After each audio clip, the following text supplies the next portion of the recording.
Money. Capitalism. The economies of the United States and most industrialized nations around the world are based on a model of capitalism. In its most basic interpretation, under a capitalist system, private individuals own and control the means of production. This is in contrast to socialism, where the government owns and controls the means of production.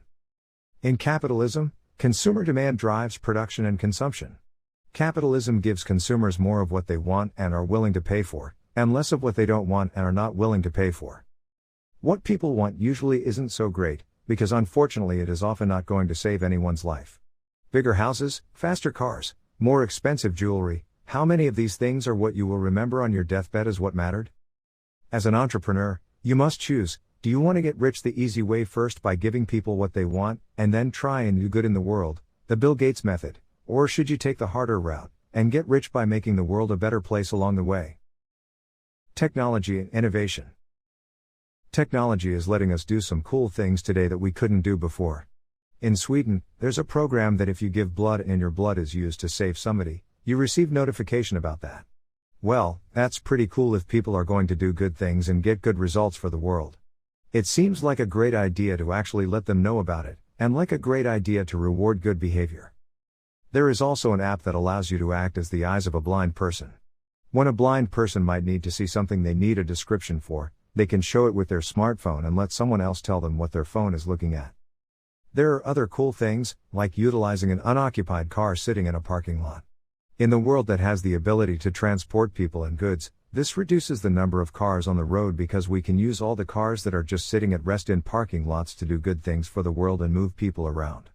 Then you don't need as many cars, you could take the fewer cars that you have and get more performance out of them. That's why Uber is worth billions of dollars even though they don't really own any cars.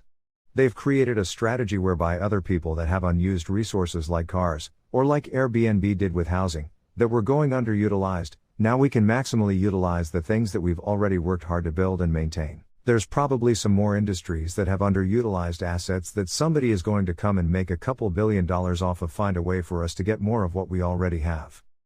Let that person be you. The checkpoint is that if you will restrict the pool to a small set of years that are introduced technologically and not through lifestyle and health change. People then would have to work on the technology. The benefits of the other side of that checkpoint are economic benefits by not having to pay for that last year of life whose medical costs are equal to all the previous years of life combined, and the insane increases in productivity by having the smartest, most effective, most productive scientists and researchers, the Avengers of the world. What if Thomas Edison or Alexander Graham Bell were awarded a couple more years just to finish up those things they didn't complete? We could have had more scientific and economic benefit. The same greatness is expected of you. Utilize your extra years doing positive things for the world. Maybe you use one extra year off your life to say goodbye to your family and tick some boxes off of your bucket list.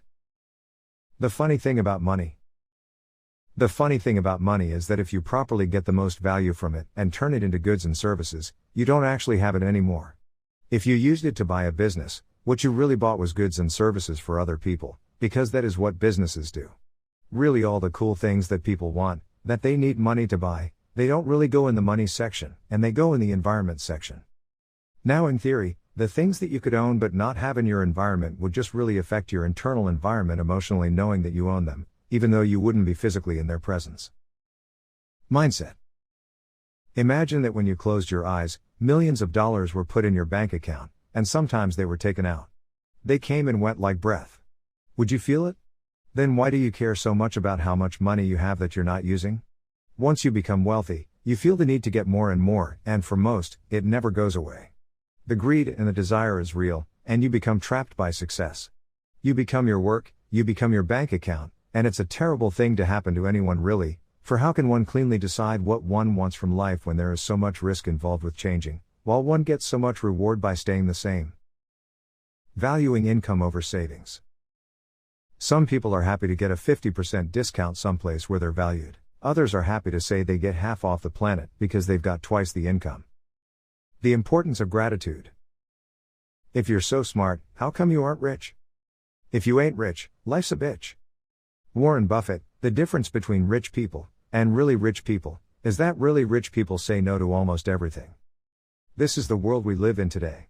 Some people have lots of stuff, and some people have no stuff. And when you think about how that actually occurs at the micro level, it goes as follows. You wake up in the morning, have a nice coffee and a shower, and you decided you're going to build yourself a nice addition on your house. Nope. You can't, because you have to go build an addition on someone else's house instead, so that you can buy food and pay your rent. What you find is that your days are almost constantly going to enrich the lives of other people instead of yourself, because, well, 1, you don't really want more of what you can already do for yourself, you're probably bored of it by now, and 2, you are in debt because you need so many things from everyone else around you. You wouldn't have the time in the day to both go pick your own food, and water your own lawn, and take the kids to school. You get the idea. So the point is, in this world, instead of spending your days improving your existence by your own hands, you improve others' existence. Look at it this way, I want you to imagine that you were the only person in the world. You needed to pick your own food, build your own shelter, make your own fires, etc. One day you decided that you wanted to build a house, and in that house you would like to have some furniture. How long would it take you to put it together? Perhaps you'd never have a house at all, but you'd give up and just try to find a comfy cave to stay in. Now, why is this interesting enough to even mention? For the reason that you have to be more happy about what you have in this world. And if you have lots, it's because you have quite literally robbed and starved other people of the fruits of their own labor. So you really should appreciate it. If you currently own, use, and benefit exclusively from lots of stuff, and you couldn't have built all that stuff on your own, you better get grateful. Someone else had to build something for you, instead of themselves, or you wouldn't have it, unless they died and left it to you. Ownership. Why would you want to own anything that has periods of loss greater than 2 to 5 years? You would be better off not owning anything in that case. Unless perhaps you're hedging? Business ownership versus solitary profession. Owning a business is an easier way for making lots of money than a solitary profession. The most solitary professions are also often the hardest to compete in.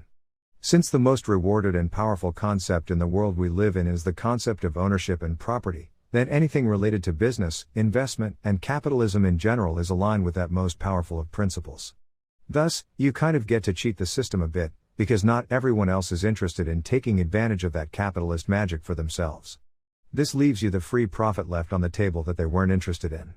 So they go off and compete against each other in the dog-eat-dog areas of art, or fiction writing, or music, instead of business. It's like going off to war with no guns or weapons, and just going barehanded. Sure, you might be able to do okay, but it's much easier if you take a force multiplier with you. If you choose a solitary way to make money, you've left behind some of the easiest. Don't leave your force multipliers behind. Don't try to change the tire on your car without a jack. Don't try to skydive without a parachute. Don't try to get rich without ownership. The most successful solitary professionals, like novelist Stephen King and J.K. Rowling, create works that can be leveraged into mass-marketed products, such as movies. Productive land. A useful trait that buying productive land or companies has is that you're less likely to sell the whole thing off and more likely to spend only out of your profit than you are with a stock or other lump sum speculative instrument.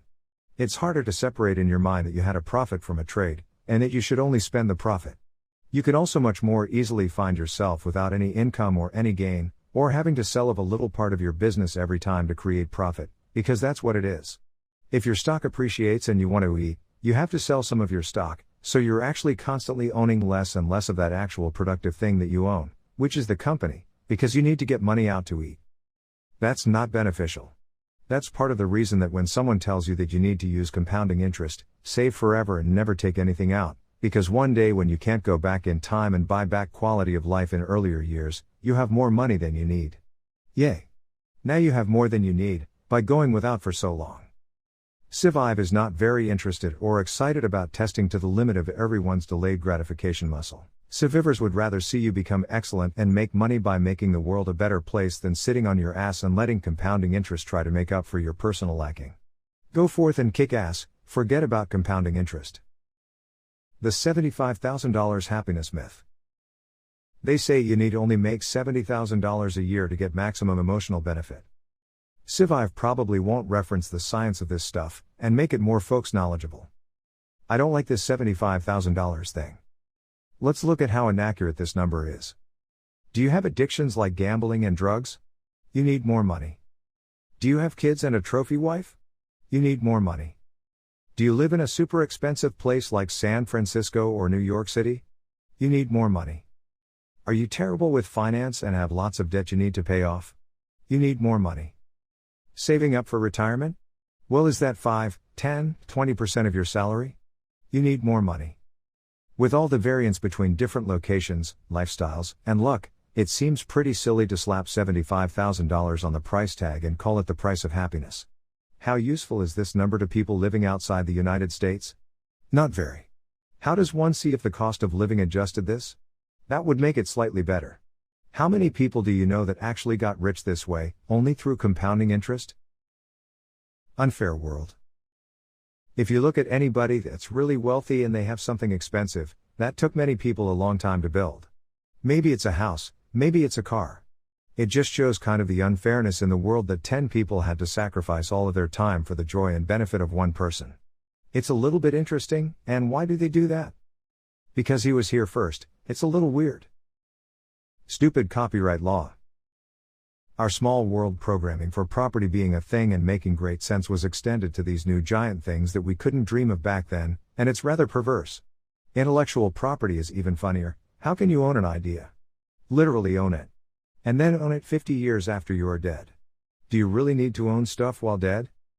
The mega corporations win every day, the public loses. Get rich slow. Let's be serious. If everyone that read a book on how to get rich, acted on it, and became rich, there wouldn't be many poor people in the world. How easy it would be to read a get-rich-quick book and get rich quickly? The world has no shortage of get-rich-quick books, but you could say that the world does have a shortage of rich people. So how does that happen? You could say that reading a book on its own doesn't do much. These types of books have been coming out for hundreds of years. People sell you on doing what they used to do, but not what they're doing now. You'll see that they found greatness the minute they stopped doing what they're trying to sell you and started doing what they're doing to sell you. They're selling shovels to gold miners, not mining for gold. You only hear about the fake, feel good, not hard work methods of improvement. Rarely will someone tell you that in order to kick ass and outcompete others, you have to learn the hard shit that you didn't want to learn in school, because that's the most useful stuff. Like statistics, and the method of loci, and Excel formulas. It's not fun, it's not pretty, and it's the real world. The real, sustainable world desires facts and figures, and feats of artistic excellence, all of which require time, effort, dedication and a foundation of study that has no shortcuts. Good luck getting people to buy that book. No one buys the get-rich-slow scheme. What if they do? What if people are so disillusioned by the get-rich-quick schemes that if someone actually just told them step by step how to get rich in 2 years, country-specific? Goddamn if they don't want to read that stuff. The people who actually willing to work to become rich. Wealth velocity, getting it now, but when? If you really want to make the world healthier, happier and smarter, billions of dollars are going to be generated. The difficulty of how hard it is to make genuine change in people's lives through for-profit corporations. It's much easier to negatively affect people's lives with a for-profit corporation, because there's more barriers to entry which allows for profit. Things that influence people at younger years and things that influence people at older years. Everyone that's joined the Giving Pledge, they were reached out by a man who tried and spent hundreds of millions of dollars in charitable endeavor. Good ideas cause absolutely gigantic multiplier effects in money that no matter how hard you work, you will never be able to achieve personally. If you tell someone, listen, build my client's new house this week. I'm going to pay you on Friday. He says, I don't think you're going to have the money to pay me on Friday. I need to get paid on Monday. Then you go to the person who's paying to get the house built and you say, I wouldn't normally need so much money upfront, but everyone wants to be paid on Monday instead of Friday now, so I need more money upfront. And that guy replies, it doesn't look like you've got control of your workforce, maybe you pay them on Monday and the house never gets built, so I don't feel comfortable giving you the money now. So it just goes up the chain. That's the paralysis of this boom and bust cycle, where you give away credit for free and then you constrict it. When it constricts, everyone goes into safety/security/savings mode, and then the money multiplier effect causes the money not to get spent. In case you didn't know it, the money multiplier effect means that for every dollar you spend, that's someone else's income. For every dollar that you give someone who's selling something to you, they now are very likely to spend roughly 80% of it. It's different in different societies. In America, we have a very high money multiplier effect because we have a very low propensity to save, whereas in China, they have a very high propensity to save, and therefore their money multiplier effect is lower. If you were to put $100 of your own money into building something in China, the net benefit to that economy would multiply less. It would turn over fewer times, because it would get suctioned off into savings and buried in the ground, or whatever form of savings that they would perform. The funny thing about savings is that unless they just bury it in the ground, if they put it into a bank, the bank tries to counter-reallocate it. If you're in a country that has a big propensity to save, you are probably also of the mindset that you don't want to take additional loans, because that's the opposite of saving. Taking on debt and owing people money is the opposite of having extra money. In countries where people save more, those people also probably take out less loans, and thus are less likely to have exponential growth because the money multiplier isn't as strong. When people want to make a lot of money and get rich, I try and tell them to get on the sales side, because it's got exponential growth capacity, whereas cost savings, manufacturing differences and those things do not have exponential growth capacity at all unless you combine them with the required sales increases. Penny wise, dollar foolish. The way that human beings treat large purchases with less care than they do small purchases, like the purchase of a house or starting a business opportunity/franchise versus buying a new pair of shoes, pretty much means that those industries are the most ripe for unethical business tactics, because the same unethical tactics earn you more than they would with lower ticket items. People usually spend more time investigating a $200 television purchase than they will a $200,000 house or a $200,000 business. This is because we do not properly allocate our conscious decisions on these giant, hard-to-understand numbers. A dollar saved is a dollar earned. A pound lost stays lost forever. Original quotes I don't like in form, however, I do like in function. A penny saved is a penny earned, or penny wise, pound foolish, linear expectations for constant correct behavior. Every dollar you save now, every dollar you save stays. Same with calories. Managing your expenses. New car lease versus buy. The point at which a car goes down in value the fastest is when it drives off the factory lot, which makes good sense because why would you pay the same for a car that just drove off the lot, when you could walk a couple feet farther and have a direct relationship with the dealer? Thus, when you lease a new car, and you keep getting new leased cars every couple of years, you keep losing the maximum amount of value on the car because you keep paying for it during the period when its value is going down the fastest. You also pay the maximum number of transaction overhead costs and visits to the dealer, and spending time choosing which car and specs you want. Then on top of all that, you're also paying extra interest on borrowing the money to pay back the loan that you got to pay for a car that is going down in value the fastest it ever will during its lifetime. Oh, and you've entered the gotcha went over mileage insane fees lottery, or other hidden fees lottery. And you have to have a higher spec of insurance sometimes to protect the leasing company's interest in your car. Thus, if you want to save money on a great car, you can own it when it goes down in value slower, after some other dum-dum has already paid to drive it off the lot for you. Another fun fact, let's say you buy a performance car like a BMW M3, you can't even rev the engine to max during the first couple thousand miles because the engine is still breaking in. Why would you want to own a performance car during the period when its performance is crippled? Also, you're forced to do extra transactions after a lease, whereas if you own, you can just hold forever, and skip the transactional costs and friction. Those little expenses can crush you. It's only $10 a month. It's easy to say that because you look at your total income and think what's $10 out of $2,400 a month? But is that the right way to look at it? You have real bills you have to pay every month. So why don't we take that $10 out of the money you actually have available to you? 40 hours, $15 an hour. $600. 4 weeks in a month. $2,400. Minus rent $1,200. Gas $200. Phone $60. Car insurance $100. Food $1,500. Internet $60. So now what you really have left is minus $720. So it's really $10 a month out of minus $720. Uh-oh. You do pay taxes, right? So in the $30,000 bracket you lose about 18% to taxes. Which leaves you with only $1,968 a month. So it's really minus $1,152. So if you never buy yourself clothes, never see a movie, never have to fix your car, never take a flight, never get a speeding ticket, never have any other expenses at all, you're already in debt $1,152 a month before you gave away the just $10. It's hard to show how important $10 is, when you can't even divide it into a positive number, but are already in debt. So you have to just add it to your monthly debt. Let's say you only eat McDonald's meals. $6 a Big Mac. So 3 meals a day, 30 days, $6 times 90 equals $540. Let's say you get your rent down to only $800 a month. Now you are at $1,968 minus 800 plus 200 plus 60 plus 100 plus 540 plus 60 equals $208. So just $10 is going to come out of the $200 you have left end of month, if you never buy anything, ever, and only eat McDonald's meals, no desserts, ever. Oh, and we forgot electricity, water, garbage, home insurance, health insurance, girlfriend, pet, family, cable. So, you're pretty much screwed. Do not give your money away. What about all those other things that show up on your credit card bill that you never got around to canceling? You probably need to eat rice and beans and pay down that debt.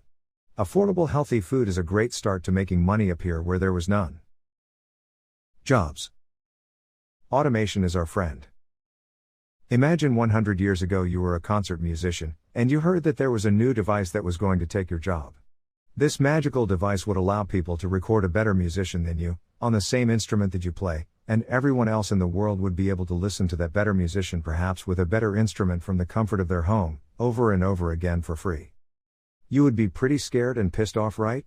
You would no longer be as needed as you once were. The benefits you would need to provide people in order for them to choose seeing you and hearing you instead of seeing or hearing the recording of a better musician would have to increase. The point is, what makes a better world? Are there more people listening to music or performing it? It is obvious the world is better off with the ability to make recordings of our loved ones and music and film. The world is vastly better off than it once was, and yes, at some time in the long ago past, some musicians actually had to take a hit, for the world to become greater. What's the solution? Pay the affected minority. It is always better to move the world ahead at the cost of a small minority, for that small minority can be easily compensated out of the mass earnings that come from implementing the better world, if you choose to do so, or they can just live off the saved earnings their monopoly power used to afford them. Or they could be retrained for new jobs. Peak horse population occurred in 1920 in the United States. The car made the world a better place than the horse. Few people today know that the citizens of New York were worried they would be literally covered in feet-deep horse shit over time, because it was accumulating faster than they could clear it. Not to mention the thousands of dead horses that had to be carted away and turned into glue. Laying off $15 an hour workers is good for $5 an hour workers. Consumers demand better quality products at ever lower prices. Businesses produce goods and services for their customers and usually maintain a workforce of people to execute the tasks required to fulfill their customers. Usually when lots of employees are laid off, it is because there has been a downturn in business, or the jobs have been moved to somewhere where the people will work for cheaper. This is complained about by the employees and by the general public and politicians. It's often not complained about by the company managers and shareholders, though, and often the value of the company rises. So what's going on here? Why is it that the same event causes such a difference in emotion? Well, the answer, you see, in that case, is that the workers do not care about the plight of the poorer people who are now doing for less the same job they used to do for more. They couldn't care less about those people. The workers do not know their names, haven't been where they live, and often can't even speak the same language, so it's quite easy for them to ignore the plight of the people that need the jobs more. The people in charge of the company are legally obligated to look after the shareholders' interest by maximizing the profit of the company. If there's worse off people in the world that can do the same job as well as or better than the higher paid better off people currently doing it, it's the directors of the company's job to do the more profitable thing. While the flight of jobs from the United States in the 1990s and beyond was bad for American workers, it was a boon to Asian workers who would work for less money. The shift helped lift millions of people out of grinding poverty across the globe. Automation taking jobs is great. Thus, the man who invented the phonograph, which allowed us to make recordings of sound and play the sounds back where and when we wished, did the world a great, great favor. We have similar improvements to our technical abilities as a race quite often these days. Nearly anything that slows that progress shrinks the pie from which we all must eat. Technology enlarges the pie for all, and it's the job of our social systems and governments to make sure that no one party is overly harmed in that progress, and to redistribute the earnings from technological progress across the people. There is no good in this world but for that which benefits man. Without man, there is no good. Funny enough, if you don't appreciate wealth redistribution, you must never have met a man destroyed by wealth. Too much wealth is much more a burden than a blessing. How many lottery winners are better off from becoming wealthy? The point is, owning a thing basically just means the right to make sure other people don't get to use it. It's a right of exclusion. How noble is that really? How beneficial is it that you get to control the location and use of a thing exclusively? Seems pretty greedy when you put it that way. Thus, technology is all that will save us. Some groups will get less pie of the enlarged whole. It's the job of governments and society in general to see that these harmed parties are still made well, so that other parties in the future see less benefit in slowing down the progress of the world. The means of solving the problems of the middle and lower classes is outside the abilities of technology. The rich keep getting richer and the poor keep getting richer, except in percentage terms compared to the rich. Wouldn't it be funny if we lived in a world where there were only very, very wealthy men who lived on the moon and left all their possessions here on Earth? We would live in their houses, swim in their swimming pools, and they would never bother to even see them. Of what use is owning a thing you can't see and do not use? It's social signaling value and fulfilling your greed, or hoarding desire. The point is, don't hinder technology to try and make up for bad governance and wealth distribution. If you do, you'll still have a bad government, and you'll still be broke. However, you'll also have no cool tech. Caring about the world beyond your paycheck. How many people want a job, any job that pays well and isn't too hard? Why would one restrict themselves to a vision that sees no farther than their paycheck and day at work? We live in a world where people don't really care too much about what the actual result of the work they're doing is. If people cared more to be doing work that actually made the world a better place, then it would cost less to get people for those wholesome and productive jobs than it costs currently. If more people cared to work on empowering things, then more empowering things would get done, because it would leave less people available to do the work that was shittier, driving up the cost of shittier work, in an attempt by employers to fill the positions. Thus, as a thought experiment, if more people wanted to plant trees, then there would be more tree planters in the world, because the price would be lower per tree planter, and if less high-pressure tactic scam salesmen wanted to do the job, then the pay would increase, and there would be less high-pressure salespeople. Thus we would live in a better world if people cared more specifically about what the outcome of what their labor was, outside themselves. Stay close to the source of revenues. Just like protein turns into muscle easier, muscle is protein the same way that being sales turns into higher pay for you easier because you generate higher profits for the company. It makes it easier for them to give you what you yourself are creating, whereas if you create software instead of money, you are easier to consider a place for money to go out, instead of place where money comes in. This is because for every extra layer away from the physical check that gets written, the easier it is to see you as an expense. Business. The value of catalysts. Curation and catalyzing is super valuable. Shouldn't other curators and lubricants, catalysts, introducers, and networkers be similarly rewarded for performing the same functionality as synapses in the global superconsciousness? How valuable is the firing pin and primer to a bullet? What's worth more, the spark or the flame? Depends on how many flames you have, right? 0 flames, spark is everything. Lots of flames make sparks less valuable. The power of contracts. You sign a single piece of paper, the whole weight of the government and men with guns takes your stuff at gunpoint to make sure that you keep your word. Contracts are cool. Love the contract. Good contracts make good friends. Stupid job offerings. Treat your potential employees with the same respect you treat your customers when you market to them. Do not command them. Do not insult them. Respect them. For some reason these days when you look for a job, you'll see tons of fluff and bullshit. When you write a job offer, if no normal human being would use any of the phrases to describe themselves that you're looking for, then you're just disqualifying all the people who are actually qualified. Do you really give a damn about half these things? If you make your requirements so fantasy-based, the only applicants you will get are those that are more than happy to lie to you, and pretend they meet these bullshit specs. No honest person feels comfortable applying to such a fantastic list of nonsense. There might actually be 0 people on the planet that match these specs. Easy things like, 10 years of experience required using a tool that's only existed for 5. Why do you care how many years someone has worked with a thing?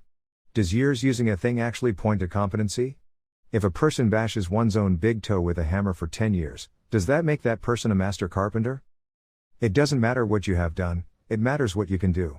Fluffy word-laden bullshit fantasy paragraphs describing humans that don't and really shouldn't exist, serves one and only one purpose, to make your HR person look like they're useful. If you HR person writes stupid ads like this, fire them. These types of job postings do more harm than good. Dumb job ad example from news.ycombinator.com. Lolicam is looking for badass growth hackers. Online marketing manager. This position is based in San Francisco and Palo Alto, CA. Looking for your next growth challenge? We are looking for online marketing manager, growth for Lollicam app who can strategically unlock the next stages of growth and continue to delight more and more users around the world. Lollicam is an iconic and fun video creation app which users around the world love to create memorable moments and share them with friends and family, but it's still day one in inspiring the world to create more and share more videos out of every day, across all their messengers and social networks. You are a consumer-focused, data-driven, creative marketing leader who has successfully designed and delivered growth results at scale in the digital world. You will innovate and deliver bold new ways for us to systematically acquire new downloads, activate Lollicam to be visible in every online marketing channels. You will make our users to easily find our app in the app stores, and engage them day after day with new contents from Lollicam, so they stay with us longer, and bring their friends with our app. You will drive the strategy and operate daily marketing promotion for your functional area, and oversee the development of new contents by working together with our creative team. The successful candidate will have led growth for popular must-have consumer apps across platforms, combining creativity and passion for amazing customer experiences with a growth hacker approach to driving acquisition. She or he will have a deep understanding of the acquisition/referrals, activation/onboarding, and adoption/retention loop. She or he must be highly analytical, able to work extremely effectively in lean startup environment, and adept at synthesizing a variety of technologies and capabilities into high-quality, simple and entertaining apps that customers love. Key responsibilities: create the overall growth strategy, roadmap, requirements, and release schedule to drive user and usage growth. Manage and lead the daily online marketing activities in various social media, messenger, web, email, in-app and any right marketing channels. Provide the lead generation for what kinds of contents should be created for growth hacking with contents team. Act as the frontline to communicate with users' requests, needs and complaints and implement users' needs to product planning and roadmap collectively. Manage the brand identity and awareness to improve users' perception and support all the PR activities in corporate, generate and go deep on consumer insights, business and product analytics, and competitive intelligence to drive product innovation and continuous iteration. Learn from customer feedback, behavioral measurements, and other data sources to craft better experiences and ensure we are building the right features over time. Work cross-functionally with contents creation team and UX, engineering, and partnership teams to deliver growth on Lollicam in the US market. Drive positive business outcomes including aggressively growing our acquisition rate, retaining existing customers, and engaging new ones by helping craft a vision for and then delivering bold product innovation. Make decisions around build versus buy to optimize around time to market. Basic qualifications: bachelor's degree from a top university, or appropriate work experience on well-loved technology products. 3+ years post-MBA, or 5+ years work experience performing relevant product management job functions. Mobile experience across top-tier platforms or relevant consumer application or software experience.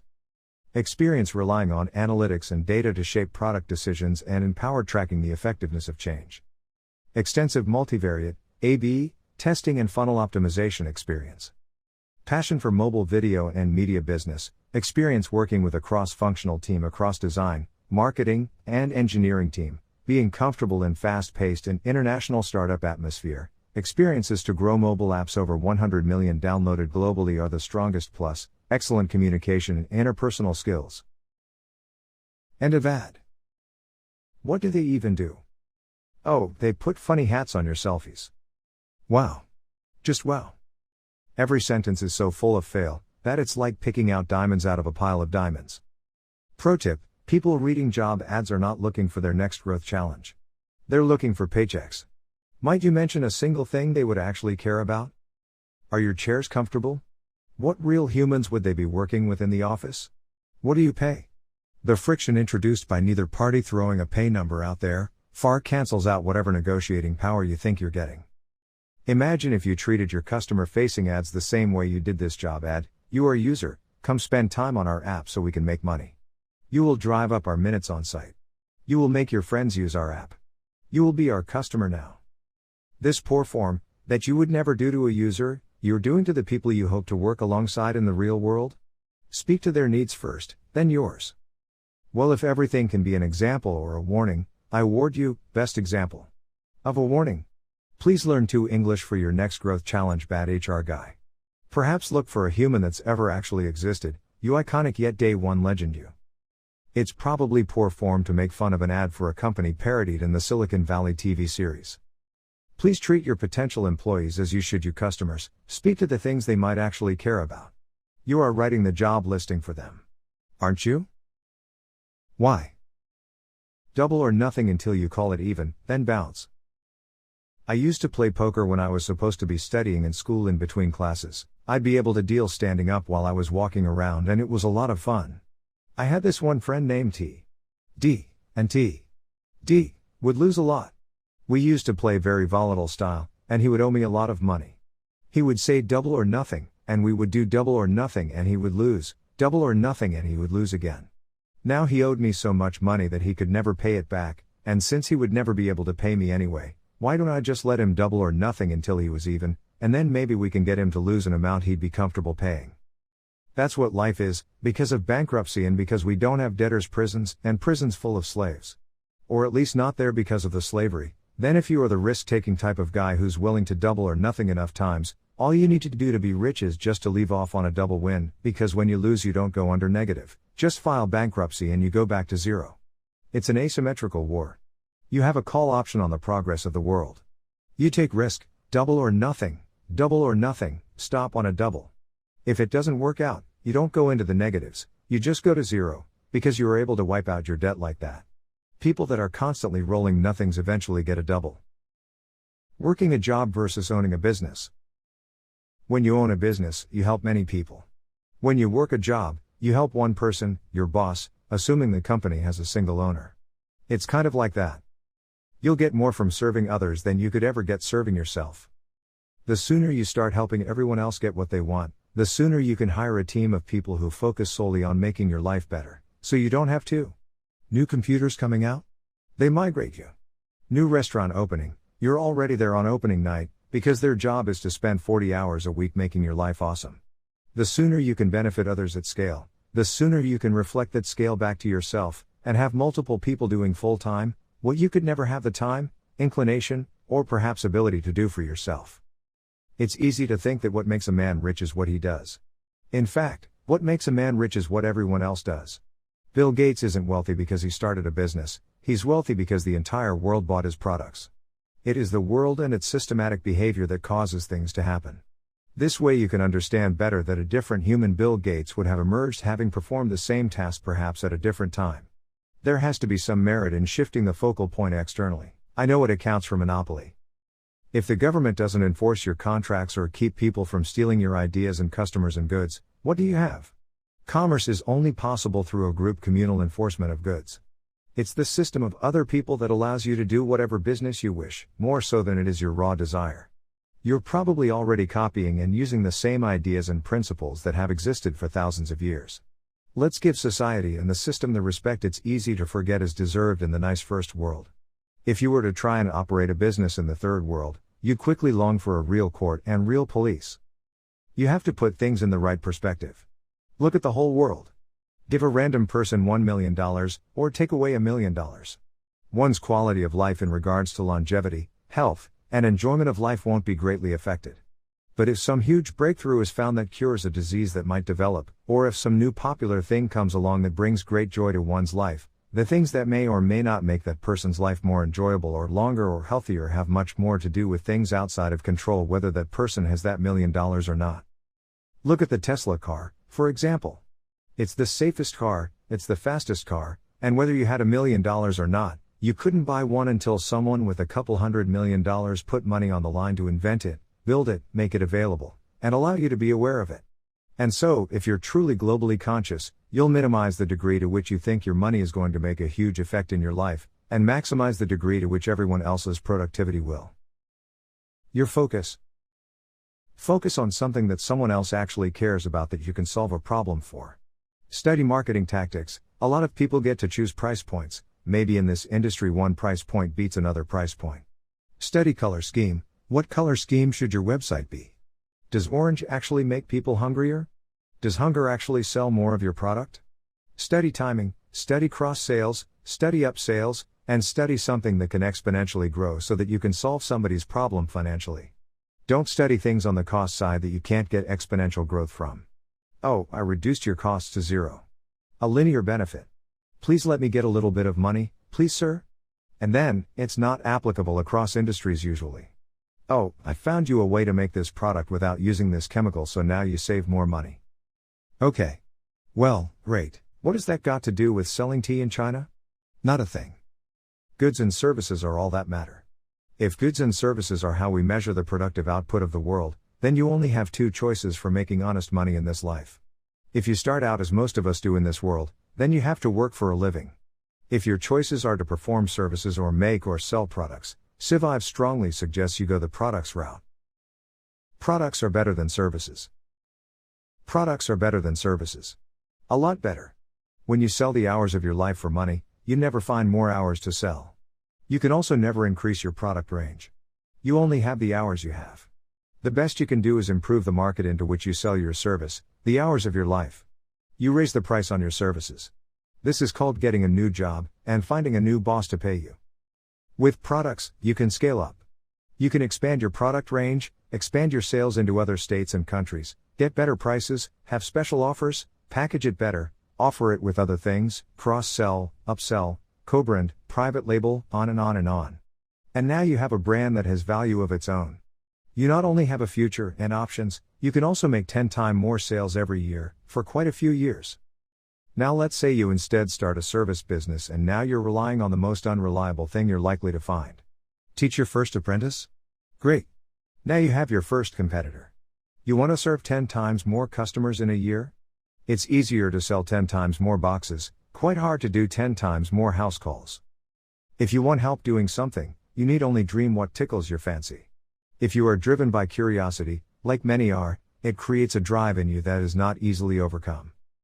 Let's say that you thought about a cool new idea that would solve a problem you have, and you decided that you would go forth and solve this problem and execute that cool idea you had.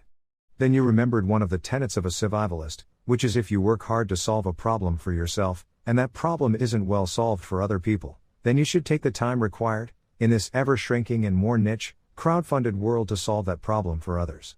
Now you not only get to enjoy the solved problem for yourself, you also get to enjoy the profit and prestige that comes from making others' lives better. When the curiosity dries up. Here is where you might run into a problem. Imagine now that the problem you had was well solved by the idea you executed. Now the original drive and curiosity is gone. If you want to remain engaged with the project, you must find a new drive and curiosity. What is it about the project you just finished for yourself that would make you interested in solving it for other people? Well, what cool thing could you do with the prestige or money that would come from solving the problem for others? Finding the new drive. Perhaps by getting everyone else's capital committed you could solve the problem even better, with a better material, better rounded edges, a better feel or sound, whatever you have in your mind. Nevertheless, the idea is the same. Whatever you solved once for yourself, you could probably solve again for yourself in a better way if you had more money available. Why wouldn't you have 100 times the money available? Surely, as a true survivalist problem-solving master, you could find over 100 other people in the world with the same problem. Otherwise you would have picked a different problem to solve in the first place. Manifesting reality. Try this for fun. Take something that you want, anything, and plop it in your mind. Boom, there it is, the thing of your desire. It is now sitting on a well-lit white stage in your mind's eye. Now let's dream this dream backwards. How did what you want get there to that stage? Okay, and what came before that, and before that, and before that, until you get to where you are right now, sitting down, reading these fine words. We've dreamt a very rough path that is possible for what you want to become reality. The challenge is that it just takes so damn long, and so much effort. Unless perhaps what you dreamt was a sandwich, in which case, hit the refrigerator and quench your desire at once. That last part is quite common. Knowing your outcome, visualizing your destiny, and dreaming the future, that's been common knowledge for quite a long time. This part is new. We looked at steps on the path to what you want, for they're obviously just as important. You will not get where you want to go without hitting some waypoints along the way. Teleportation isn't going to happen. Going backwards and visualizing those waypoints is super important, for it enhances the chance that you will reach the first of them, and then the next, and so on. So we did some backwards waypointing. Cool. What other awesome thing could we do? A creativity exercise could be beneficial. Let's imagine as well as we can, that whatever you dreamt, it instantly became true, for giggles. And so as to not go off the rails into not doable la la land, let's stick to dreaming things instantly coming true just in the direction of that think that's sitting on that well-lit stage in your mind. Delicious details. Here we go. Use this example to give it a try. Use something that has been in your mind for a while already, so it's a little easier for you to follow the waypoints.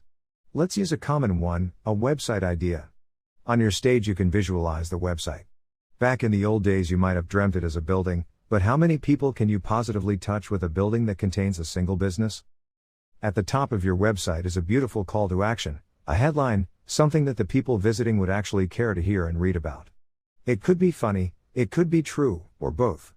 You want your website to have none of the time-wasting meaningless dribble that consumes so many other websites that are much more concerned with themselves than the customer. The highest and best use of a website is to serve their visitors. So how is this website going to serve its visitors? In this instance, it is to share with them a very unique product that has never been for sale before and solves a few problems. You decide to go over a list of the problems it solves before choosing the language you will use to encapsulate the solutions. You must first visit the negative frame to invert it, and focus on the positive. It's actually also useful to use positive and negative space, as it is to use rewards and punishments. There's really no reason to limit yourself to just pulling or pushing when you can do both. Sometimes negative space poisons the experience, so try to have someone else lose those cool points, while keeping the good ones, if possible. It's an art. Problems to be solved. Our phones, computers, and electrical gadgets have never been more important to us. The one thing all these gadgets have in common is that they need electricity. Thus there's always a question of how do you get the power from the wall into the devices you love? Jealousy. It's much easier to dream of a nice future when you see other people living your dream. What an easy shortcut to consensus on a viable path. Well, at least more viable than any other known way. Might still be impossible for you personally if you're a 4-foot-tall guy who wants to play in the NBA. Make scalable things into kits. Make things scalable, make them into kits. Little problems that you spend lots of time on, like customizing a car, end up taking just as much time and failing much harder than almost anything having to do with business, so just do the business and buy a better car. Cheaply and quickly testing if your business idea will work. You should try advertising whatever you plan to sell, without actually stocking it. You can say that you just sold out, or you can say that you were just testing. If you can't get people to call the ad, what's the use of having the product at all? Ramp up. Focus on creating a design that human resources can advance without you. You don't have to be hard on yourself because you don't actually matter. What matters is the design. If you've got enough money to get a head start, set the right design and have the right human resources.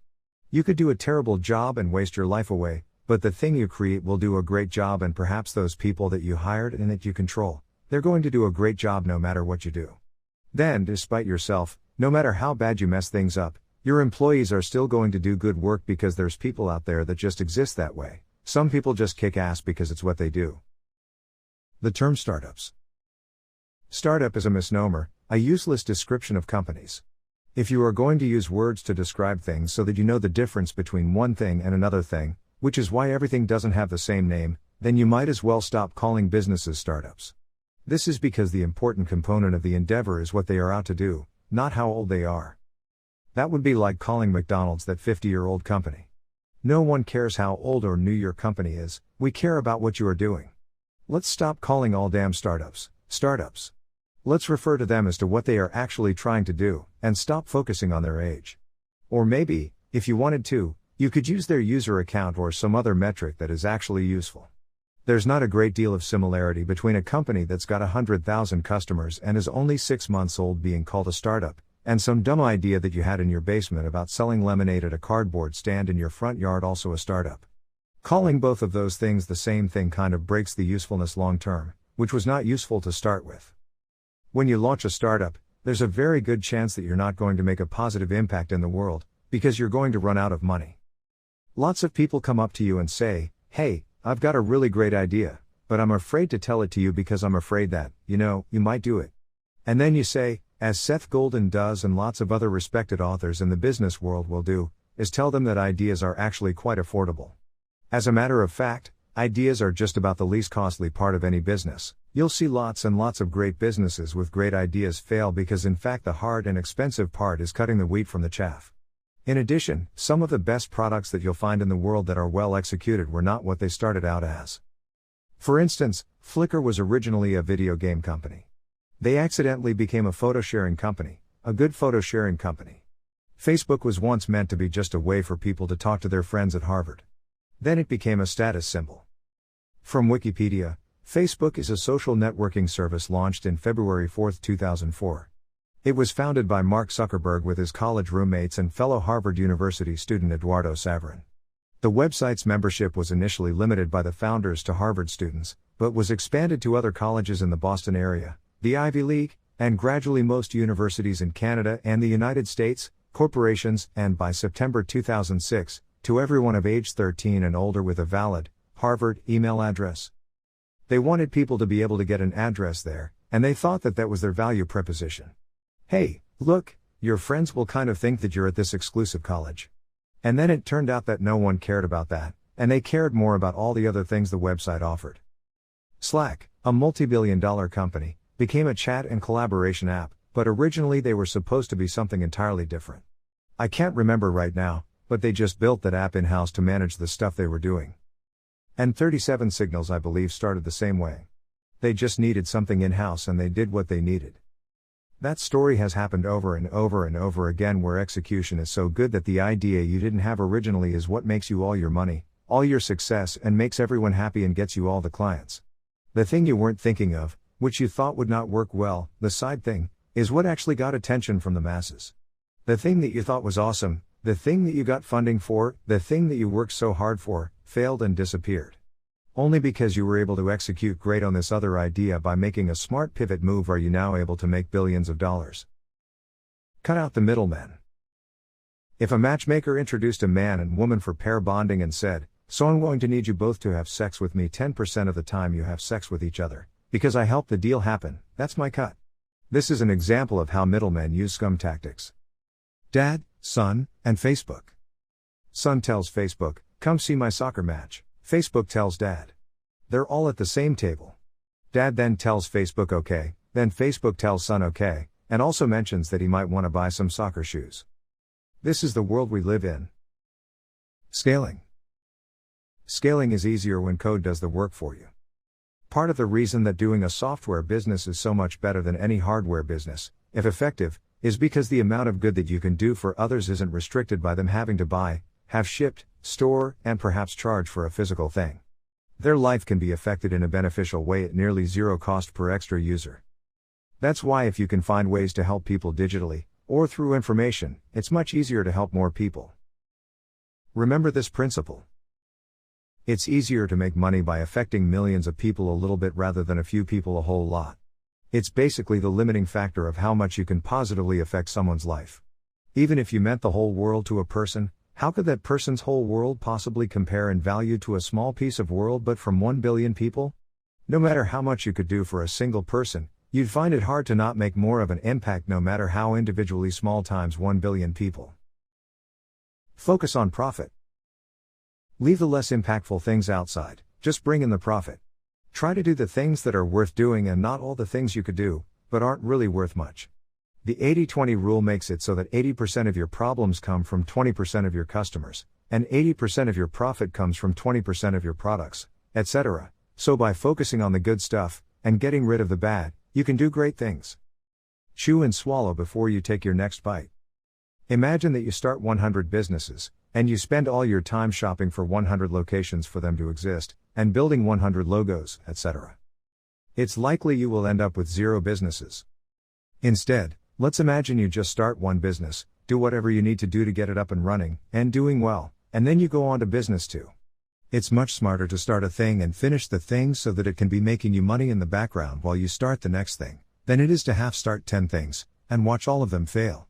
Or really even worse, they never fail, because you think that they are all in progress, while in reality they're all progressively and slowly failing despite your ongoing effort. 10 chefs going into the kitchen and blowing hot air on a steak isn't going to do as well a job cooking it as one chef putting it on the grill.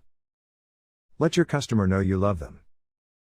Your customer sales processor should be more like a red carpet than a funnel, because red carpet is affordable these days, right? Evil business, dark patterns. Employees. Hire the right people. Peter Thiel has cool points.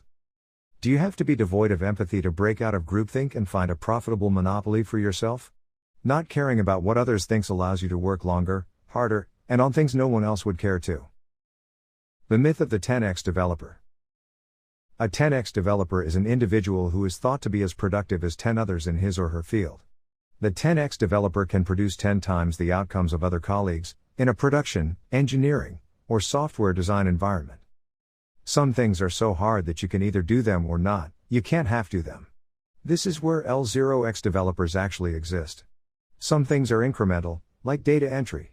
It's very hard to find someone that can speak or type 10 times faster than someone else. Thus, sometimes L0x developers seem to exist, because they can do the thing that others can't, 0 or 1, binary. And sometimes that same developer isn't L0x at all, because the project doesn't support the complexity required to stop others from performing, and thus allowing one to achieve a L0x status. Thus, if it's not complex, you're not going to have L0x. If it is complex, some people will never be able to do it at all, and in that case, they're really infinite X developers because that's the difference between something existing and not, right? For instance, let's say you need to bench press 500 pounds. Well, you either can, or you can't. There's really no halfway doing it, right? So is it fair to say that the person that can bench 500 pounds is L0x the person that can bench only 50? Nope, not if you only care about the 500 pounds, it's binary. The 50 pounds bench guy isn't useful for this task. In summary, L0x is misleading, it's often all or nothing. Complexity allows L0x to exist sometimes. It is the thing being worked on that decides whether you can be a L0x performer or not. Before you look for a L0x person, ask, is this the thing that actually can be multiplied tenfold? Humans are far less reliable than machines. To sell more boxes, you need barely any new infrastructure. Maybe more space, maybe more shelves. You want to do 10 times more house calls, or service of whatever sort. You need about 10 times the people, and 10 times the vehicles. And then you've got lots of people that work for you. They get sick, they steal, they compete against you, and they make a union to get the most pay possible. Now you have 10x the problems. They don't aim when they pee. Depending on where you live, you might not be allowed to fire them. They might get pregnant and leave, and you can pay them for the next year while they take care of their newborn. Lucky you. If business doesn't go so well, and you can't keep everyone, you have to let some go, you come off as terrible. You find people that will do the same or better work for the same or less money, and you want to switch to them? Damn you. How dare you allow competition? Being an employer is not all that it's cracked up to be. And it's worse than that. You will feel great stress as a nice employer, feeling it's your lot in life never fire anyone, and never give anyone a pay cut. And that social stress of being responsible for so many friendly faces should be more stress than any purely financial stress should be. Money rarely calls you a bastard to your face, or behind your back. Money also rarely punches you in the face. Take a look at the richest people in the world. How many of them make products, and how many make services? Barring amazing gifts of ability in performing services, always choose products. More challenges. Non-compete agreements. Non-compete agreements are basically like door locks. They're just there to keep honest people honest. Like door locks, they don't stop anyone actually motivated to break the law. Hackathons. It's curious that you can, for $10,000, get 150 people to create something in competition for it. It literally means that you got 150 people to do something for $67 each. Yep, hard to believe it, but $67 times 150 people is $10,000. Wow. Detecting leeches. Forced vacations are nice because you can tell who's actually important and who's just a pretender. If they go on vacation and no one even notices, they very well may be a leech. Just like you're not always doing what you should do, I assure you, neither are your employees. If you happen to be in the tech business and you have the bandwidth, you might find it useful to just screen share their screens on your screen. If you have a 4K screen, you can look at 4 full resolution 192 by 1080 screens. You can probably detect them messing around at a compressed resolution, depending on how large an area their messing around is taking up. You could also use a program like Manic Time to track what files, websites, and programs they're actually spending time on. If you have enough employees, looking over their shoulders should be a full-time job, unless it's a hard-to-measure thing, like software, in which case you may not be able to detect good things, but you could detect bad things, like Facebook or Reddit. Minimum management. When you don't have to manage other people, you don't think work is getting done when you're not doing it. You're more likely to start doing shit once you lose your employees, because your messing around becomes infinitely more obvious. When you are busy managing other people, you're not personally doing work to get the project done. It's even likely that the increase in performance you get out of the other people by managing them is less than you would just letting them be mediocre and working alongside them. This ratio changes the more people you are able to influence. The smaller the team, the more you should just work hard and let them mess up.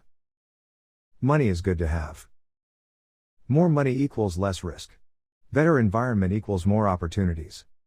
The compounding effect says that if you live in a better neighborhood, you have better friends, and you're more likely to make more money. If you make more money, you can have better healthcare and a car that avoids getting into accidents with other people. Go on YouTube and search for the Tesla auto collision avoidance system or other manufacturers. You'll see accidents that definitely would have happened but didn't, because they had enough money to have an anti-collision system in their car, and if you don't have the money for that, then you are going to have more risk in your life. The more money you have, the more time you have. The healthier you could be, the healthier you can eat, and the smarter your friends are, the more opportunities that show up. Where some people will die by getting the wrong treatment, you'll get the right treatment, and where some people will die by getting into a car accident, you may not because your car can save you. As a matter of fact, you could have so much money that you don't have to drive anymore. Or you could ride in a bus that's so big that the world could run into you and you wouldn't notice, because the momentum of your vehicle causes everyone else to be pushed aside. Family businesses. Lots of people grow up working for the family business. One could imagine lots of them get paid hourly. Paying your family members to work seems to be all right. The chance that you have a family business where your employees can actually grow is pretty slim. It is more likely they'll just leave you when they can. Negotiating. What is the least you'll take? Buying something. What would have to happen to convince you of this? If you can't get a good pre-question answer, you won't get a good real question answer. If you can't hold hands with the girl, you can't kiss the girl. If you can't get into a conversation with the girl, you can't hold hands. Hoop theory, 2 small hoops, 1 large hoop. This is like the Benjamin Franklin strategy that if a person does one thing for you, it's easier to get them to do more things for you. What's the least you will take? If I do X, Y, and Z, will you do M right now? No commitment, then you don't do X, Y, or Z. If I can get you a discount on this model, and get you the red color, will you buy the car right now? If I pay you cash, and buy right now, can I get a 20% discount? If they fail the pre-test hoop, then you haven't just given away margin for nothing. It's like security at the credit card company. They don't care what you have, they just want you to have more, they want to feel like they broke your balls a bit to prove who you are. So any information you volunteer without them asking is just wasting the finite amount of data you have to offer, and wasting time. Hell, you're probably messing up their script as well. Lots of lower paid people don't work so well off script. Leadership. There are a lot of people in this world who have employees, and some of them haven't learned to lead through example. They're paying a great privilege to have employees, and instead of becoming better men themselves and getting more performance out of their employees, they're shittier men themselves. And so, not only do they get less from their own weak performance because they don't feel obligated to perform and lead, be honorable and respected through positive behavior and output, and so they lose twice. They lose once by being terrible workers, and they lose again when their employees notice how bad they are and end up doing less as well. Winners lead by example and are honorable and bring their A game. The ones who win get all the benefits from themselves, which may exceed what the employees can generate. It may depend on how many employees are working and whether they are being allocated properly, and if the employees are driven to excellence. You cannot find too many examples of successful teams or successful companies who have nothing good going for them. Maybe they exist, but they're probably the exception rather than the rule. Recognizing a good business. To know all those things, that's actually specialized knowledge. Unless you've been trained in it, or are otherwise a very gifted and lucky person, you probably don't know what makes a good business a good business. Even if someone gave you an amazing profitable idea with a high likelihood of working, you still wouldn't do it. Your super special, super amazing ideas that you think are so good and worth so much money are probably actually not, because you don't know what making a lot of money looks like unless you've done it a couple times. There are people who are qualified to know the difference between a good business and a bad business, and you may or may not be one of them. Just because you had the idea doesn't mean that loads of other intelligent people all over the planet didn't come up with that same idea and patent it before you. If you invented it on your own, it doesn't matter because so did lots of other people. While we're talking about simultaneous invention, guess how many times the super important, super awesome eyeball has been invented in different creatures on completely different paths? 30, 40, 50 times? It's something that's so important and so useful that if we all died off and there was nothing left here, but the chance of life occurring again with near certainty. If Earth was similar in environment, then eyes would be created yet again because they work well. Idea profitability. If you want to know how sticky your idea is, you can just look at the profitability of your idea. The reason some things aren't profitable is because people don't want them to be. People vote with their dollars. If your ideas are terrible, people will let you know by not buying it. Whereas you might like to dream that the non-profit-oriented, more charitable idea is the better idea, actually what you're doing is you're just cutting off the voting ability of the people on the other side of the transaction. If you did charge a price, that price that you're charging is the ability for people to vote. That's their ballots that they got to tell you whether what you have is good or bad. If you're interested in serving the customer, if you're interested in serving the world, then you should give them the ability to tell you what they think by buying or not buying your thing. If you don't give them the ability to vote with their dollars, then you've never truly asked them whether what you're doing is liable or not. This is because the only reliable answer that you can use to know whether what you're doing is truly valuable to someone else or not, is to ask them to answer you in cold hard cash. Hire non-distracting people. Hire non-attractive if you can. Beautiful people absorb the time and consciousness of everyone near them, either actively trying to become romantic, or actively trying to not think about it. That's the definition of attraction. It's not a choice. Obviously, if you're hiring booth girls, or outside sales reps, actors, etc., then you will need to have some beautiful people on board. If you're working in an office though, it's very likely you will do better with uglier people, at least from a distraction perspective. Now, on the recruiting angle however, you might have some challenges attracting new talent if your office looks like a zoo of human oddity. You could also try hiring all of a single gender, but that would not go over well with the social justice warriors. Use beautiful people to face the public. Harness the power of beautiful people for your endeavors. Making a TV show? Fill every single role up with unrealistically beautiful people. Attraction is not a choice, we will tune in. Every time someone visits your store, or sees your marketing, if you don't have a beautiful face on it, you've missed an opportunity to trigger an easy-to-get attraction response. We love beauty, give us what we love. Reasons why you should think big. You may have yet to discover that when you are courting a beautiful woman, the amount of time and effort that goes into cute text messages, dressing nicely, going out on dates and such is exactly the same whether the girl is a 10 or a 5 on a scale from 1 to 10. Then why not aim for the 10s? It's their job to shoot you down, not yours. Go in there, take your licks like a man, and try to make it work. As they say, if you shoot for the stars you very well may hit the moon. The interesting part of this discovery is that it applies to business even more adeptly than it does to love. The time and effort that you put into a business that has small growth potentials is identical to the time you put into a business that has billions of dollars of potential. In either business you're likely to think about it and pay attention to news regarding it in your free time. When you're not in your free time, you'll likely be doing the 8 to 14-hour days that business people who want to be successful often put in. Why spend your time in a business with 10 to 1 million times less potential? How can you tell how much potential your business really has? A good metric some like to look at is, how many lives can you affect? Is someone else already doing this for free? For example, let's say that you wanted to create a store to compete with Walmart. How will you outcompete them? Better selection? Better price? They maybe work on a 3% margin? They have the lowest costs from their suppliers. It's really useful to compare the exponential growth side of sales to the linear cost saving side. One can go up really high and the other can move very far. Progress, not disruption. Disrupt sounds like disruptor in a Star Trek movie. It's not something you do to a business. When the giant banks came and ate up all the little banks giving you the maximum risk with the minimum choice, that was disruption.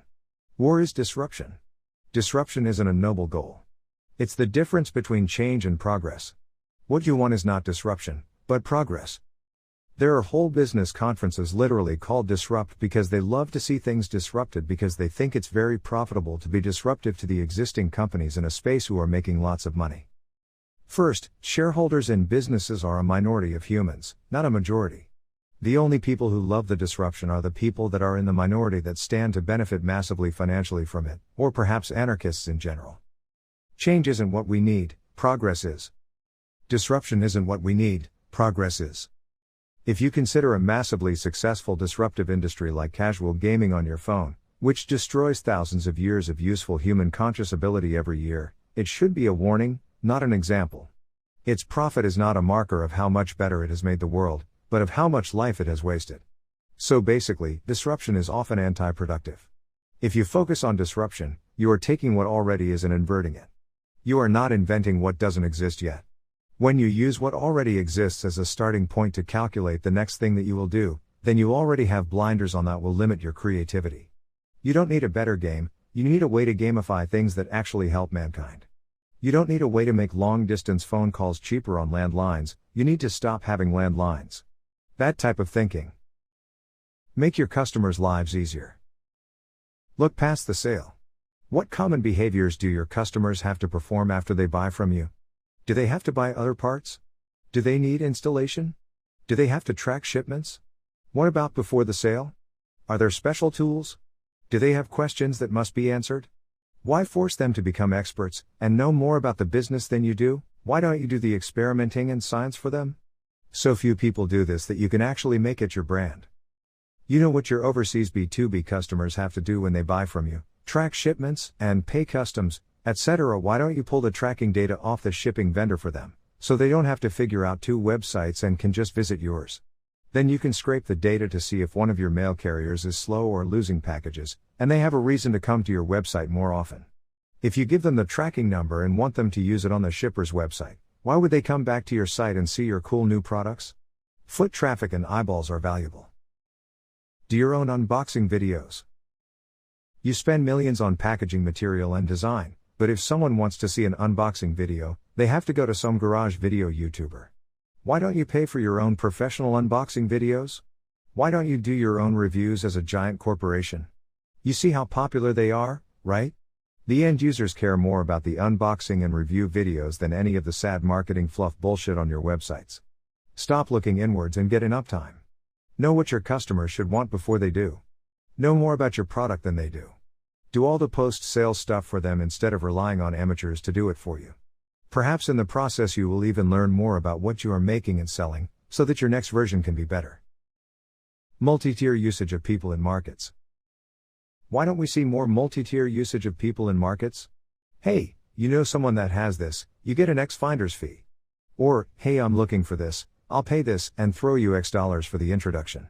You could look at it like TCP/IP SYN/AC overhead. It's a low price to pay for finding and being able to transact on what you are looking for. Google is an affiliate, an information middleman. Look how much money Google makes serving this exact purpose. They're a giant middleman to the world's information.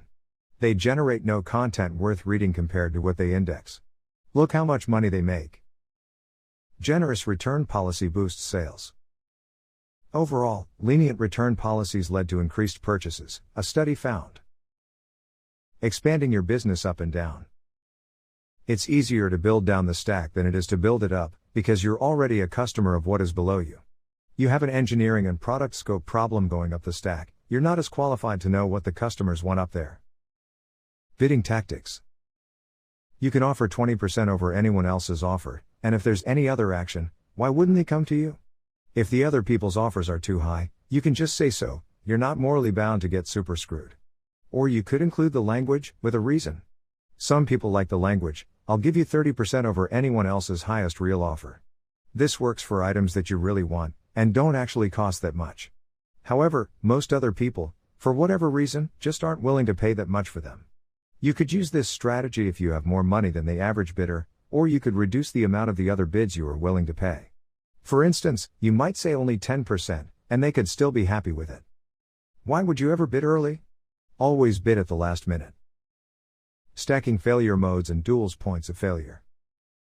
You hear people say good things about doing a startup in an industry that's risky, and saying that it's like leverage, you're getting an option on an option. Those people are likely incorrect. What you're actually getting is dual points of failure, either which of which drives the other to zero. You're not getting an option on an option, you're getting basically something that sucks multiplied by something else that sucks. Let's do the math. You just buy stock in an index, so the underlying thing, it goes up, you win. You buy stock in a company that invests in the thing. Company goes to zero, you go to zero.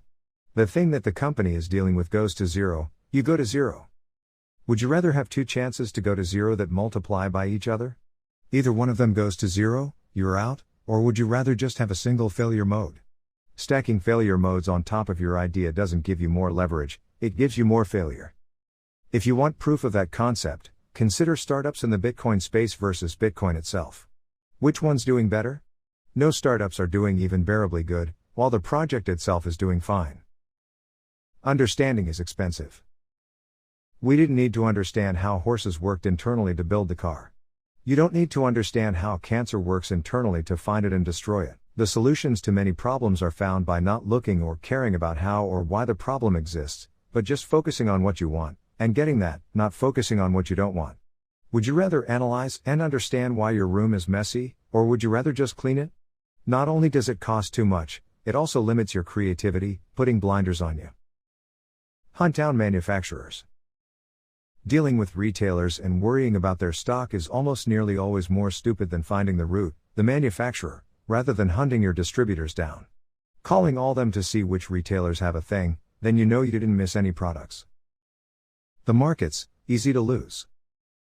The markets are where you go to make a small fortune out of a large fortune. If a guy is looking at screens all day long, guessing will it go up or will it go down, how does this make the world a better place? The people that lose in the market get to go back to work, it's basically a battle for who has to work, and who doesn't. When you think people are long or short, it can be the other way, because it reverses depending on whether they have already placed their trade or not. Did you ever notice that Berkshire Hathaway is always entering or exiting, and never really done with the position? That's because they enter the trades intelligently. Selling. Showing up in searches. When you name files, spam them with the words you will be using to find that file later, or don't be surprised if you never find it again. Do the same for your ads and when you look for things.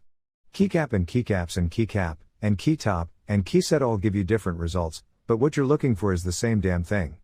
Expanding your saving tags and searching tags. The larger sites out there should do this work for your customers. Why do they have to be thesaurus experts when you can tell that smart shoppers search common terms one after the other to land at the same ads? This can be done algorithmically surely, or by human. Make sure your business and website don't have homonyms, or you will have to spell it out every single time you tell someone about it, if you're even lucky enough for them to know to ask. Shopping carts. If you only have one item, why do you have a cart for shopping? Visualizing what you've got for sale. Perhaps let people see things in spreadsheet form in multiple orders and styles. Analysis paralysis. Analysis paralysis is real. If they don't know what they're buying is the right thing you offer, they won't buy. This is why more products can be worse. Just like more payment methods can be worse. Halo experiences.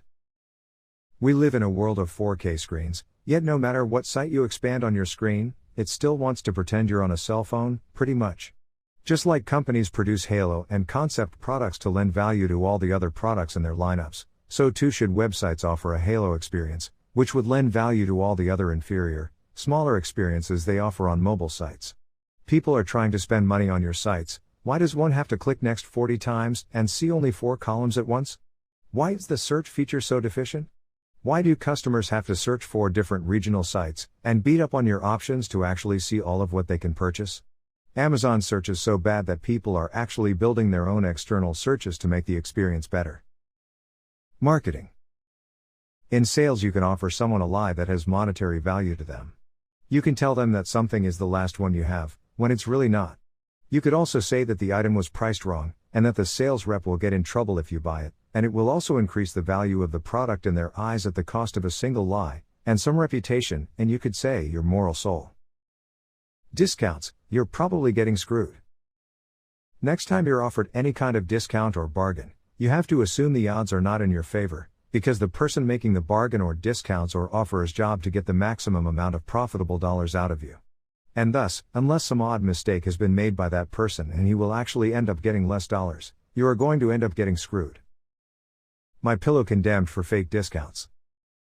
In 2017, based on a pattern of complaints by consumers, the Better Business Bureau, BBB, revoked the accreditation of Minnesota-based MyPillow, lowering its rating to an F. The BBB made the decision after reviewing MyPillow's ongoing buy one get one free offer, which violates the organization's code of advertising. Among other issues, BBB has attempted to persuade MyPillow to discontinue their buy one get one free BOGO/other discount offers without success, said Dana Badrow, president and CEO of BBB of Minnesota and North Dakota.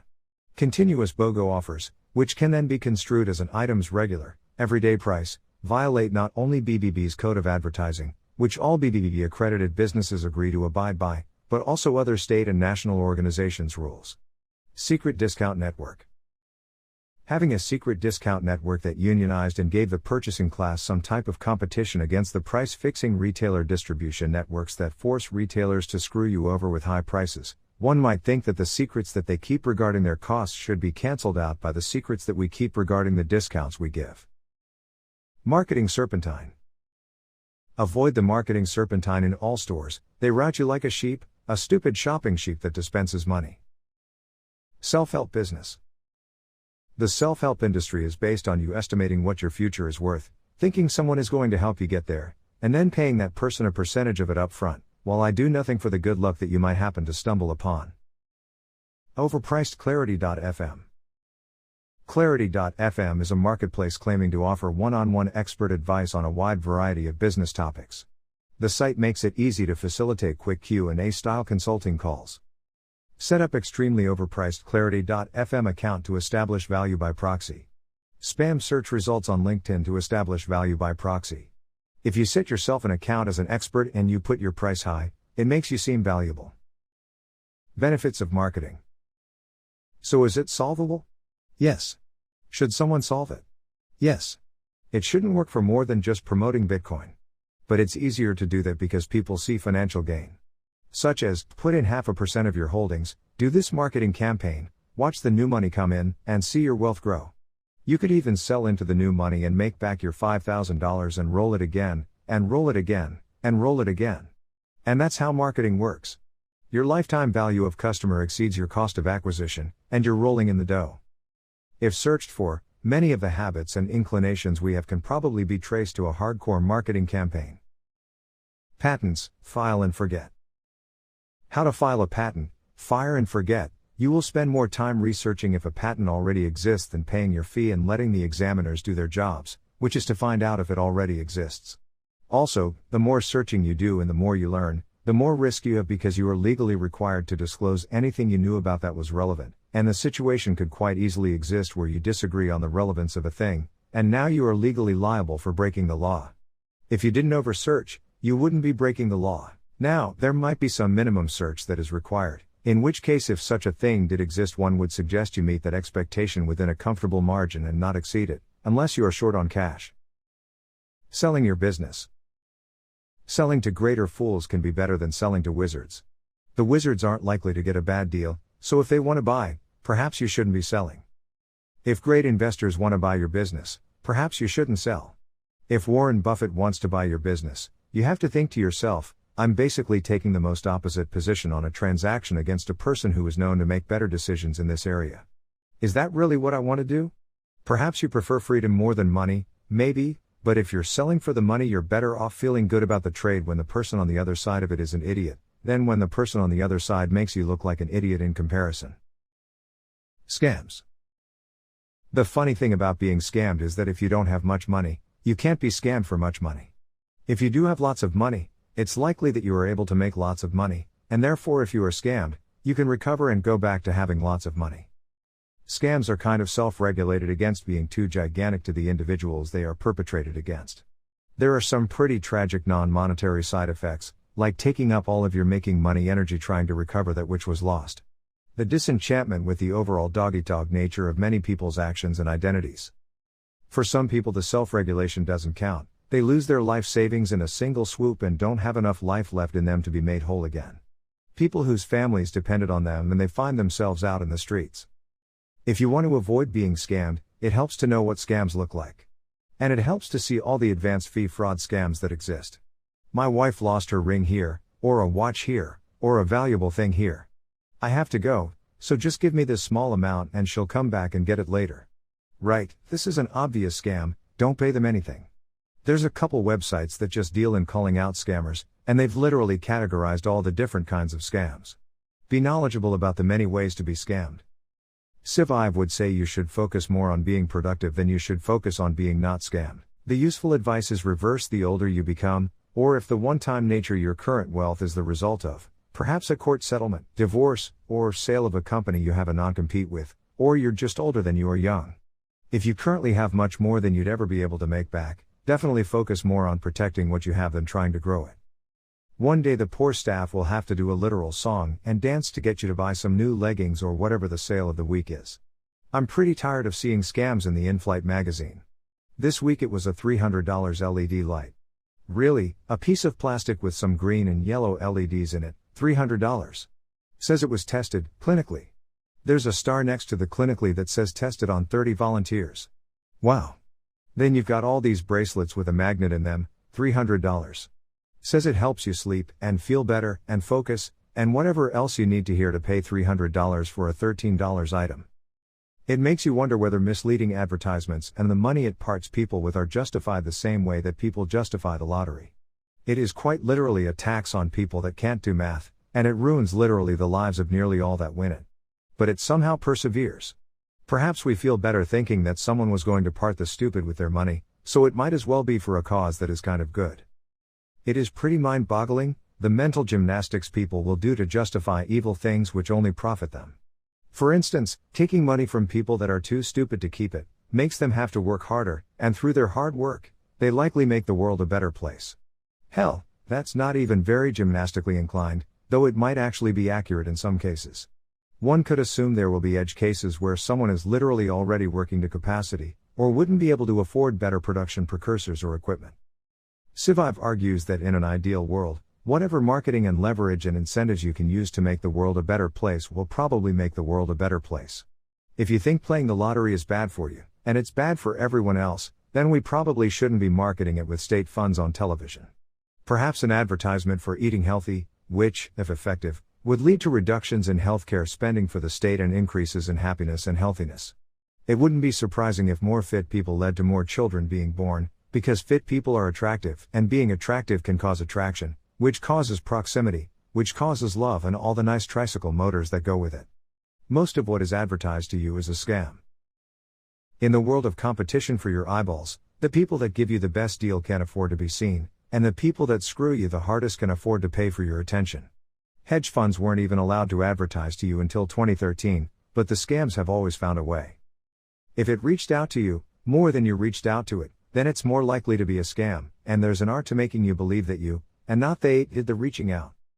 There's a fool at every table, and if you don't know who that fool is, then you're the fool.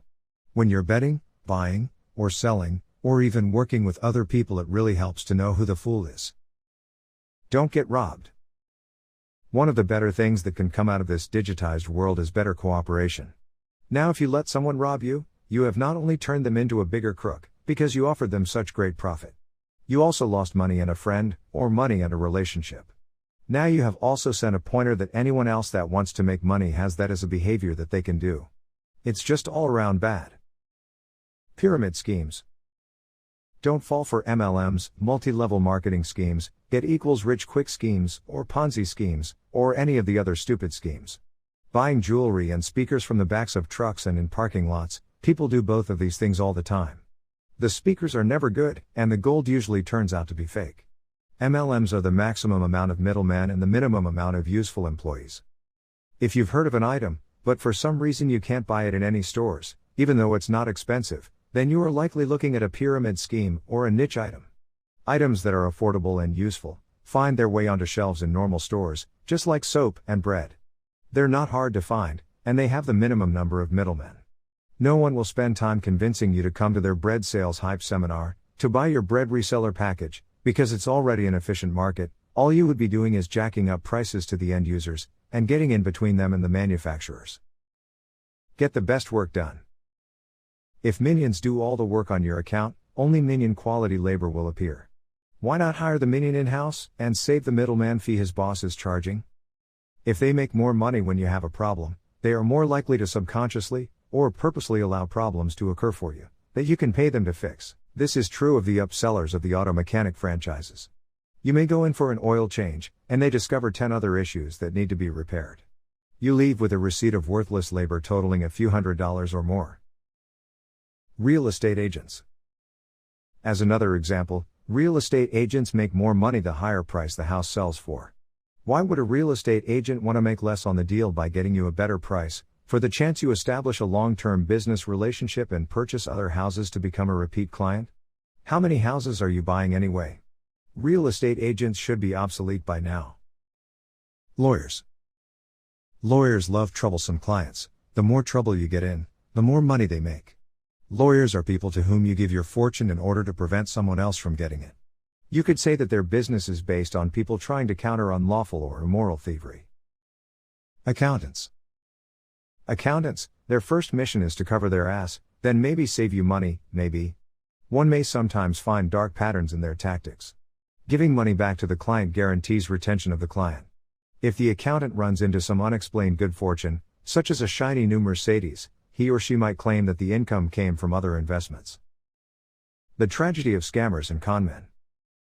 Scammers are often charming, intelligent, motivated people. When their victims discover they have been scammed, they'd like to get their money back if they can. If the inventive and adventurous scammer spent less time figuring out new ways to victimize people, and put their skills towards honest work, both they and their victims would find more profit in it. The first thing you should care about when hiring someone is their honesty. Then their ability comes second. If someone that worked with you wanted to steal from you, you prefer they be ineffective. Thus ethics comes before ability. Scam tactics. If you want to avoid being scammed, it helps to know what scams look like. And it helps to see all the advanced fee fraud scams that exist. Religion is one. What was the fraud you were describing? Gas station, my wife lost her ring here, watch here, valuable thing here. I have to go. Just give me this small amount and she'll come back and get it later. Right. All of those scammy things, there. The reason I know about them is because there's a couple websites that just deal in calling out scamsters, and they've literally categorized all the different kinds of scams. Someone had to come up with a term for this whole thing of, I'm going to promise you a lot in the future, just give me this now. I'm going to promise you eternal life, just say a little bit of prayers. I'm going to promise you eternal life and ecstasy that lasts forever, just don't eat any pork. These promises could indicate that religion is a scam. Does that seem like a fair deal?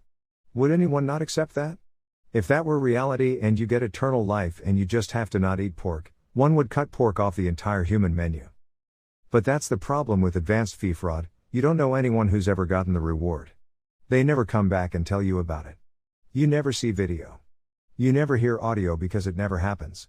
They want you to pay now thinking that you're investing in your future, but in reality the future you're investing in is theirs and the future you're sacrificing is your own. Finding marks and dupes. Sometimes what seems stupid is actually pretty smart. Scam emails are written in terrible fashion, because they only want less intelligent people to respond. They don't have time to field time-waster phone calls, they evolve to be worse, in order to scam better. What people name their businesses tells you more about the person naming it than it does the actual business strategy or product.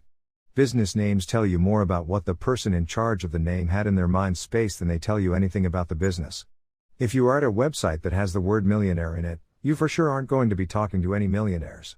Basically you're just going to be scammed. Penny stocks, binary options, gold, FX, Ponzi schemes, HIEP, you name it, it's a scam. Churches and tithing. The hypocrisy of giving money to God, it really goes to the people running the church or cult, and hoping He invests it for you, and gives you back more, because, He needs your money. Church scams are just an advance fee fraud, at least the ones that tell you you'll make more money in return if you send them money. Don Laper suicide in prison. Donald D. Laper was an American multi-level marketing and infomercial salesman. His work involved product packages such as the greatest vitamin in the world and making money secrets. Laper was criticized for selling fraudulent business plans that did not work for his clients. In June 2011, a grand jury indicted Laper in June on 41 counts of conspiracy, mail fraud, wire fraud and promotional money laundering, though his company, the greatest vitamin in the world. The company's customers spent nearly $51.8 million to sell vitamins and recruit others to do the same. But only 5,000 people received about $6.4 million in commission, according to the U.S. Department of Justice. Meanwhile, Labor reaped at least $2.2 million from between 2004 to 2007, the department said. Kevin Trudeau. Kevin Mark Trudeau was an American fraudster, author, salesman, and pool enthusiast, known for promotion of his books and resulting legal cases involving the Federal Trade Commission, FTC. His ubiquitous late-night infomercials, which promoted unsubstantiated health, diet, and financial advice, earned him a fortune but eventually resulted in civil and criminal penalties for fraud, larceny, and contempt of court. In November 2013, Trudeau was convicted of criminal contempt, and was sentenced to 10 years in federal prison and a $37.6 million fine. He will be eligible for release in 2022. There are many, many more just like them. Investing.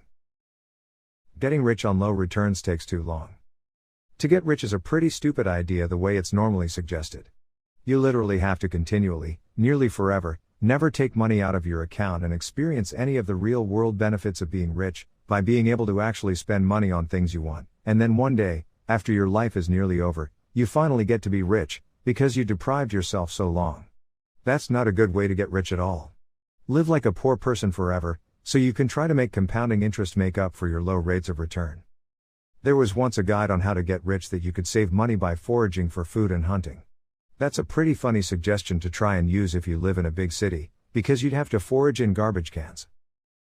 Business beats speculation. Why would you put 100K into Bitcoin, when you could put 100K into a business that could capture even more value? If you speculate in Bitcoin, you have to wait for it to go up. Let's phrase this in a better way for you. Ready? If you create a business for 100K, and in the first year it generates 100K of revenue, and nets 30K after costs, you can sell that business for 3 times net easy, no problems at all. Why? Because there is money out there that desperately needs a home, and if you can pay 99K, 3 years of net, and make literally 33% a year return on investment, then who would turn down a 33% per year return on investment? Banks offer what? Like 0% or -%. Make a business, any business, and you get to make all the future money that the business hasn't even made yet. This is the principle of making future money that doesn't even exist yet. You can make 10 years of money in 3 years, easy. If you look at the multiples that publicly traded companies are looking at, you could maybe get a 20 times earnings exit. Hence, you have 2 options, work, and wait for the business to make the money, and then you have your profit, or you can sell it for money that it has never and may never even make, and then go do it again, and again and again. So you could literally make hundreds of years of business profit in few years. You can't do that just by speculating. Stocks. Investment advice from the best investor who's ever lived, Warren Buffett's instructions in his will. My money, I should add, is where my mouth is. What I advise here is essentially identical to certain instructions I've laid out in my will. One bequest provides that cash will be delivered to a trustee for my wife's benefit. I have to use cash for individual bequests, because all of my Berkshire shares will be fully distributed to certain philanthropic organizations over the 10 years following the closing of my estate. My advice to the trustee could not be more simple: put 10% of the cash in short-term government bonds and 90% in a very low-cost S&P 500 index fund.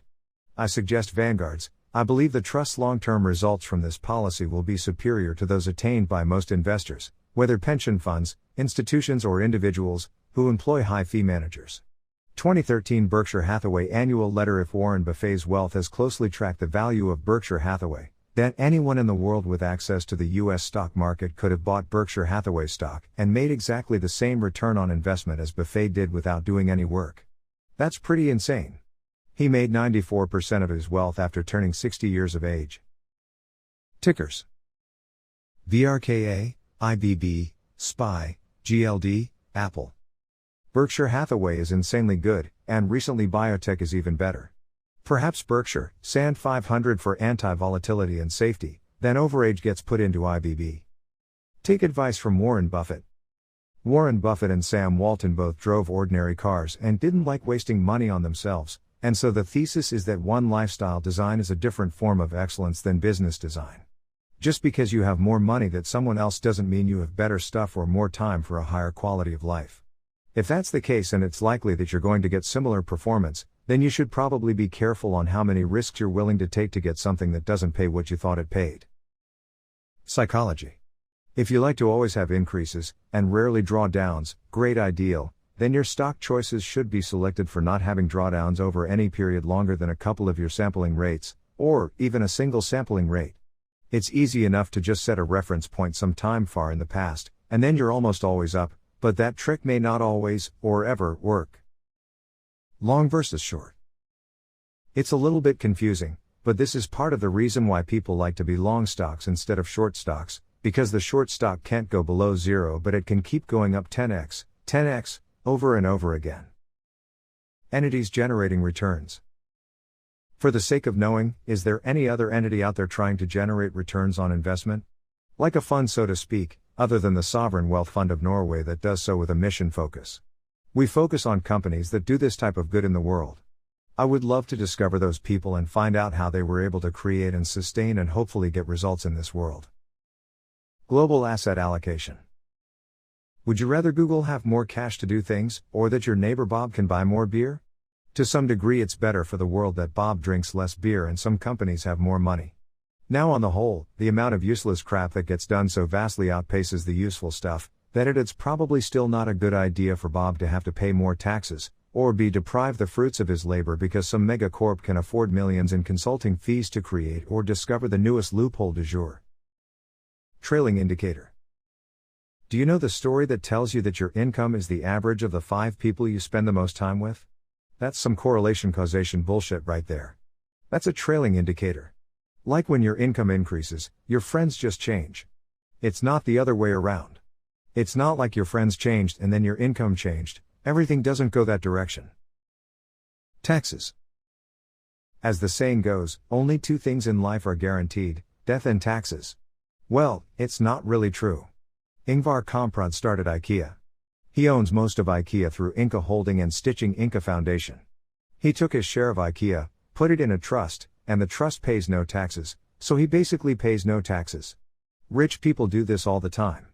They either move to a country where there is no tax on worldwide income, or no capital gains tax. The concept that you'll always pay tax is a little overblown if you are a member of the capital class. Even if you do pay taxes, you get a 50% discount. If you make $1 million working a job, you are, depending on country of course, going to pay over 35%. If you make the same $1 million as appreciation on a property or stock that you haven't sold, you pay 0% tax. Yes, you heard it right, 0%. You only pay a tax when it gets sold. And you never have to sell it. You can often take a loan against it, or trade it for something of like kind. This keeps the amount of tax that you pay at a very low rate compared to the poor bastards that actually have to work for a living. There is no life, there is only time. If you save a man's life, you have only bought him some time.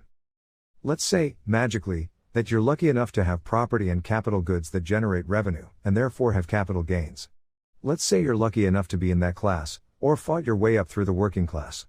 If you were to fight your way through the working class to save up enough capital to become a member of the capital class, you still got to play the game hard, because they're coming for your shit. You accidentally run into somebody with your car? Accident. You're civilly guilty, you lose all your money. Your kid allows a friend to sell some drugs out of your house. Civil forfeiture, you lose your house. You didn't do anything wrong. Your kid's friend did something illegal. Oh well, you lose your house. You're driving to buy a car. You go to the bank, you take out the cash, you drive to buy the car, you get pulled over, they see the cash, they take the cash, they charge you cash for the crime. Now you have to get a lawyer and beg and plead that was actually your money, and that your money didn't commit a crime, so please give it back. Multi-billion-dollar business. More money is seized from civil forfeiture and asset seizure in the United States than is stolen by criminals in robberies. Beware of the government. The likelihood of you getting killed in America by a cop is like 5 to 10 times higher than you getting killed by a terrorist. The likelihood that your assets get seized by the government is higher than someone actually robbing you. The old days of the enemy being the non-government, for some people, it's much more likely the government's coming to get them. And obviously if you were actually a criminal or actually doing bad stuff, that number should increase, if law enforcement's working well. Even if you're not doing those things, you are more likely to be killed by a cop than a terrorist, period. There's lots of cops with guns, and lots of interaction, and catalysts to allow those things to occur, and there's just not enough terrorists to go around. It's a numbers thing. The intentions are probably 1,000,000 times worse on the side of a terrorist, but the sheer numbers are against you. Keep your assets in a trust. Maybe you should want to defend your assets and you don't want to pay a death tax. You've been taxed on the stuff before. Let's say you worked, made your million, paid your $350,000 and are left over with $650,000. So then you bought a house.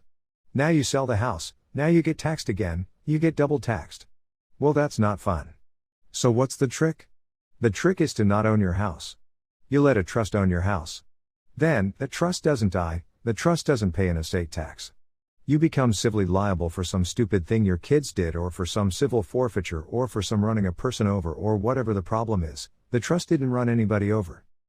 That's the reason O.J. Simpson could kill a bunch of people, be found civilly liable, financially liable, and still live the life of a millionaire, because his trust didn't kill anybody, and his trust has the money. Then when he dies, his trust will give his kids the money, no estate, no death tax. Let's imagine that you had a house, and you gave it to one kid, and then that kid gave it to somebody else, and then that kid gave it to somebody else. Government takes a cut every single time. Now let's imagine you have a trust. Trust lets one person live there, and then another person, and then another person. No taxes, no fees, no transactional costs. Just upkeep cost. You need to pay the trustees, and you need to pay to set it up. You also need to choose a jurisdiction that is run by the rule of law.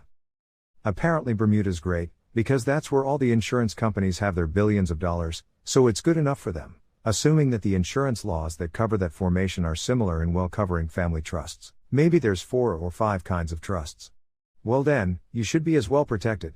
The magic here is, get out of the working class and into the capital class, and then get out of the capital class and into the trust using, estate planning, get loans against your profits instead of getting dividends class. Then, you basically can't have your wealth taken from you and you never get taxed, and the money that you didn't get taxed on grows faster and faster and larger, until the point where maybe you're in the 1%. You get to help decide who gets to be president, and you get to help decide foreign policy, you get to help decide in what's on curriculums in schools. Well, you can go afford to go create those things now. You can join either side of whatever insane argument you're on, all types of insane arguments. You know, free speech for Nazis pisses off a lot of people. You've got to be a pretty advanced thinking person to understand why that's actually good. If you're not an advanced thinking person, you got to say, hey, these people are saying bad things, I don't like that, let's beat them up however we can. Let's make it illegal. That's your retaliatory response. Oh, this guy committed a crime. Kill him. And then you realize that that stuff's been tried and it didn't work out that well, and what we have today, with not just killing anyone that commits any offense, is better. We have already used Hammurabi's an eye for an eye, and it worked until Gandhi famously said, an eye for an eye leaves the whole world blind. In summary, you wouldn't have a chance to understand why it was better unless you had been aware of the fact the other stuff has been tried before. Debtors' prisons have been tried before, right? Not separating church and state has been tried before. It didn't work out that great. Not having a representative as a member of a nation, like taxation without representation, it's not as good, is what the Americans did. That representative democracy is useful. So, class war. Get out of the working class. Get into the capital class, and then get out of the capital class and into the 1%ers. Trust funds. Asset planning. Loans instead of distributions. Percentages. You could always use percentages, but you'll find that it's hard. The only 2 things you can think of that you can pay in percentages are taxes and divorces. That's about it. It's often much better to look at things in flat rate terms, because you can buy and sell things for flat rate prices. What is a percentage anyway? It compares a thing with some other thing. Let's say you want to look at how many dollars you made last year at work. Let's say you made $50,000 and wanted to look at your dollars as some percentage instead. What shall you compare these dollars to? How much you could have made? Or how much you made last year? And then what can you do with that percentage? You could try to show your boss that he was under or overpaying you based on what other people were reporting their annual raises were, in percentage terms. However, if you were going to go to them for that data anyway, wouldn't it have been just as useful to just use the hard figure of what they were getting paid now, that you weren't? Wouldn't that real number figure that would have to come out of the company's real number bank account mean more to the person saying yes or no to your request for a raise, or since we're in fantasy land, a pay cut? Percentages can be useful, but more often than not, they can be misleading. Beware of the unqualified percentage. XYZ did P% in tea time. From what to what? What was going on before and after tea time? Were you delaying sales bookings? Were you taking on debt? Were you buying sales at negative profit? Were you spending $2 to buy $1 of sales? That cherry picking of times is a fun one. I should make a chapter called Lying with Statistics. Cherry picking the date range, cherry picking the products, using the economic systems and productivity. In countries that have fluid and adventurous credit systems, the upside is that everything goes faster and stronger and better. The downside is that you have misinvestment and malinvestment into things that you shouldn't have done. It's an art. How do you maintain people kicking ass and staying at a 5% unemployment rate, which by the way is amazing?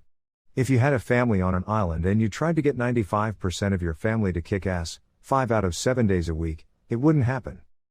It's nearly a miracle that the economic systems of the planet that we're now are able to extract such insane productivity out of the workforces, because if the assets that are in the world were even close to what you could call evenly distributed, lots of people would opt for more free time. There's a funny saying that if you get a day off work, it's great. If you get 2 days off work, it's great. If you have a long weekend, it's great. 3 days, Friday, Saturday, and the Sunday is an off day, that's awesome. But if you have a second off day, if Tuesday is off, you stop being a human being. You forget how to wake up, you forget how to shower. You're no longer an effective member of society. You just, on that 4th day, are eating chips and watching the game. It's crazy how that's like the tipping point for some people.